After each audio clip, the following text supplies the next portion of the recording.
اس اونٹنے کو مارنے کی یا کوئی تکلیف دینے کا ارادے سے ہاتھ بھی مت لگانا، کبھی تم کو ایک بھاری دن کا عذاب آ پکڑے۔ سو انہوں نے اس اونٹنے کو مار ڈالا، پھر اپنی حرکت پر پشیمان ہوئے، پھر آخر عذاب نے ان کو آ لیا۔ ویسے اس واقعے میں بڑی عبرت ہے، اور باوجود ان کفار مکہ میں اکثر لوگ ایمان نہیں لاتے۔ ایسے نشانیاں دیکھ کر بھی جو ایمان نہیں لاتے جہاں پر موجود ہے۔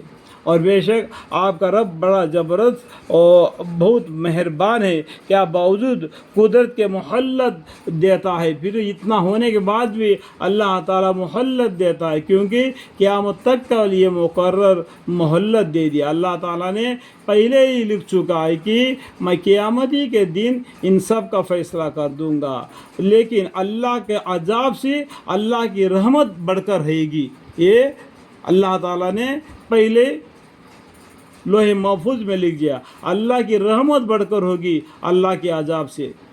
اور بے شک آپ کا رب بڑا زبردست بہت مہربان ہے کہ باوجود قدرت کے مہلت دیتا ہے۔ یہاں تک کیا ہو گیا، صالح علیہ السلام کا قصہ ہو گیا، اس کے بعد میں لوط علیہ السلام کا قصہ آتا ہے۔ قوم لوط علیہ السلام کی قوم نے بھی پیغمبروں کو جھٹلایا، جبکہ ان سے ان کے بھائی لوط علیہ السلام نے کہا کہ کیا تم اللہ سے ڈرتے نہیں ہو؟ میں تمہارا امانت دار پیغمبر ہوں، سو تم اللہ سے ڈرو اور میری اطاعت کرو، اور میں تم سے اس پر کوئی سل نہیں چاہتا، بس میرا سل تو رب العالمین کا ذمہ ہے۔ کیا تم دنیا جہان والوں میں سے تم یہ حرکت کرتے ہو کہ مردوں سے فعال کرتے ہو، اور تمہارے رب نے جو تمہارے لیے بیویاں پیدا کی ہے ان کو نظر اندازہ کیے رہتے ہو؟ یہ جو بہو بیٹیاں ہیں تمہارے گھر میں وہ تمہارے لیے اچھی خواہش ہے، اگر کاش تم کو کوئی تھوڑا سی عقل ہوتا، بلکہ اصل بات یہ ہے کہ تم حد انسانیت سے گزر جانے والے لوگ ہو۔ وہ لوگ کہنے لگے کہ اے لوط علیہ السلام، اگر تم ہماری کہنے سننے سے باز نہیں آؤ گے تو ضرور بستی سے نکال دیے جاؤ گے۔ لوط علیہ السلام نے فرمایا کہ میں تمہاری اس کام سے سخت نفرت رکھتا ہوں۔ لوط علیہ السلام نے دعا کی، اے میرے رب، مجھ کو اور میرے خاص متعلقین کو ان کے اس کام کے وبال سے نجات دے۔ سو ہم نے ان کو اور ان کے متعلقین کو سب کو نجات دی، وجہ بڑھیا کی کہ وہ عذاب کے اندر رہ جانے والوں میں رہ گئی۔ یہاں پر کیا آ گیا، ان کی ایک پیغمبر کی بیوی ہوتے ہوئے بھی ان کی بیوی اس عذاب میں مبتلا ہو گئی،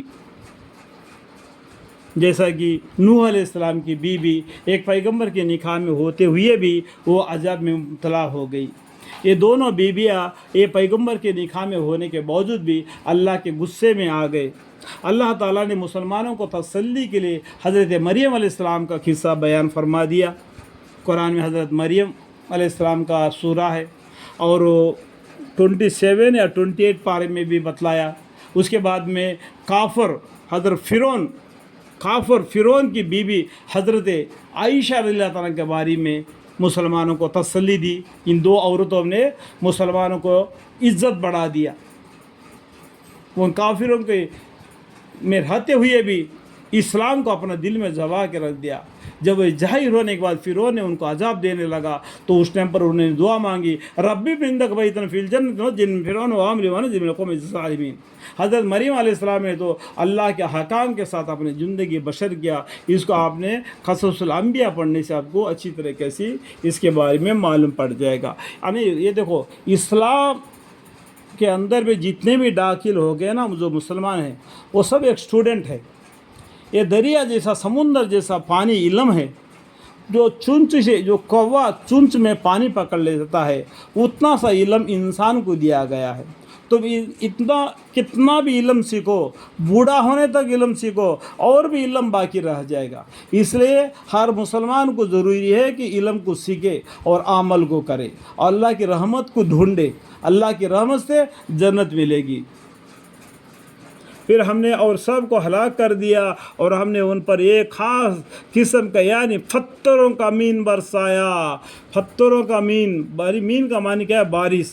پتھروں کا بارش برسا دیا ان کے پر۔ سو کیا برا مین تھا جو ان لوگوں پر برسا جن کو عذاب الہی سے ڈرایا گیا تھا، عذاب الہی سے ڈرایا گیا تھا، پھر بھی یہ لوگ نہیں مانے تو اللہ تعالیٰ نے ان کو ایسا سزا دیا۔ بیشی واقعہ میں بھی عبرت ہے، اور باوجود اس کے ان کفار مکہ میں اکثر لوگ ایمان نہیں لاتے۔ ان لوگوں کو بستیاں معلوم ہے، ان کے شام ملک شام کے طرف نزدیک میں ہے وہ لوگ بستیاں، وہ بستیوں پہ سے گزرتے، وہ لوگ نہیں دیکھتے، وہ لوگ نہیں سمجھتے ان بستیوں کا کیا حال تھا، کس وجہ سے ہو گیا، اس سے عبرت حاصل کرتے، اسلام کو قبول کرتے، کیا اچھا ہوتا، پھر بھی یہ لوگ نہیں مانتے۔ اور بے شک آپ کا رب بڑی قدرت والا، بڑی رحمت والا ہے۔ الحمدللہ رب العالمین۔